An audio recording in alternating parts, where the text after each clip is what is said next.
Hello everyone, আসসালামু আলাইকুম। সবাই কেমন আছেন? আলহামদুলিল্লাহ, আমিও ভালো আছি। তো সবাইকে ঈদুল আজহার ঈদ মোবারক।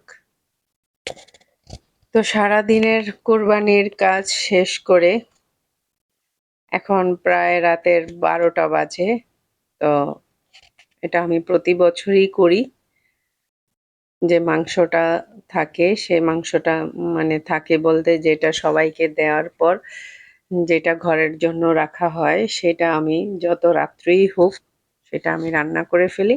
কারণ হচ্ছে আমার সাহেব ফ্রিজে কাঁচা মাংস রেখে পরে রান্না করলেও একদমই পছন্দ করে না। তো সেজন্য আমার যত রাত্রেই হোক যত কষ্টই হোক আমাকে এটা রান্না করতেই হয়।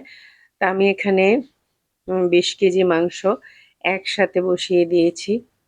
আমাদের যেহেতু বাইরে সুবিধা আছে, তা আমি উঠোনে একটু লাকড়ির চুলা করে মাংসটা আমি বসিয়ে দিয়েছি।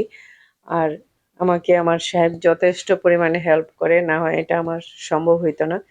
কারণ এত রাত্রিবেলা ঈদের দিন আর মানুষ থাকে না, সবাই সবার ঘরের কাজের জন্য চলে যায়। তো এই কাজটা করাটা আসলে খুবই কষ্টকর। ও আমাকে হেল্প না করলে আমি কোনোভাবে এটা করতে পারতাম না। আর যেহেতু ওর পছন্দ অনুযায়ী আমি করি, তো সে অনেকটা হেল্প করে।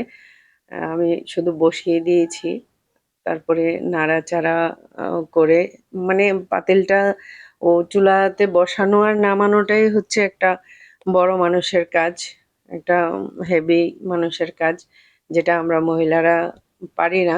এখানে 20 কেজি মাংসের সাথে সবকিছু মিলিয়ে অনেকটা ওয়েট হয়ে গেছে। তো এটা পসিবল না। চুলায় উঠানো নামানো নাড়া যায়।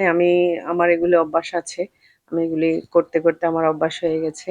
তা আমি এর চেয়ে বেশিও রান্না করি। তা এখানে আমার 20 কেজির মতো রান্না করেছি।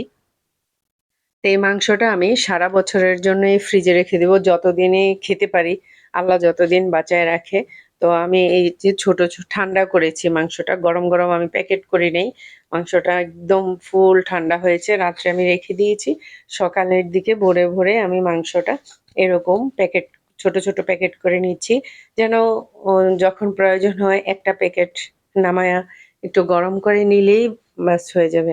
আসলে কাঁচা মাংসর চেয়ে এভাবে মাংসটা রান্না করে রাখলে এটার স্বাদ ঠিক সেম থাকে। ঈদের দিন যেরকম রান্না করলে স্বাদ পাওয়া যায়, ঠিক এমনই স্বাদ থাকে। এটা অনেকেই করেন, আবার অনেকে কাঁচাটা রেখে দেন। আহ, কিন্তু যদি এভাবে রান্না করে রাখেন তাহলে সারা বছরই ঈদের দিনের স্বাদ পাবেন মাংসের মধ্যে।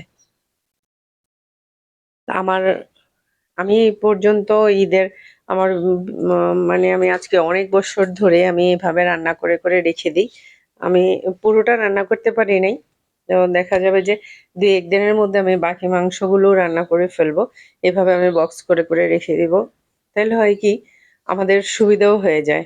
এই যে আমি এরকম ছোট ছোট প্যাকেট করে ফেলেছি। আমাদের মহিলাদের তো কাজের শেষ নেই। তো এইটা একটা বড় কাজ। বা একজন গেস্ট আসলো হঠাৎ করে বাসায়, আপনি গরুর মাংস রান্না করে তো খাওয়াইতে পারবেন না। তো দেখা গেছে যে একটা প্যাকেট আপনি নামিয়ে গরম করে সাথে সাথে সার্ভ করে দিলেন, বুঝতেই পারবে না যে এটা আগের রান্না।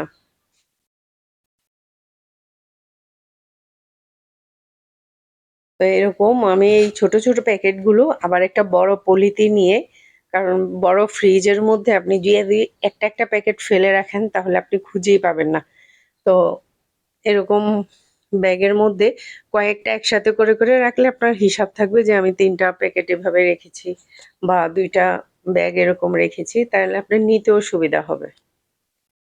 আমার ভিডিওটা যে যেখান থেকে দেখছেন, এরকম নতুন নতুন ভিডিও পেতে চাইলে অবশ্যই আমার ফেসবুক পেজটা ফলো করে দিবেন, ইউটিউব চ্যানেলটা সাবস্ক্রাইব করে দিবেন, আমার পাশে থাকবেন। এই যে আমি এখন এগুলো ফ্রিজে রেখে দিচ্ছি, ফ্রিজে রেখে দিব। আবার মাঝে মধ্যে একটু একটু ধরেন 12 ঘন্টা পর আমি আবার একটু নেড়ে দিব, প্যাকেটগুলি খুলে আবার একটু নেড়ে চেড়ে দিব। কারণ হচ্ছে এগুলি নরম, তো এগুলি যখন আইস হবে দেখা যাবে যে সবগুলো একসাথে হয়ে যাবে।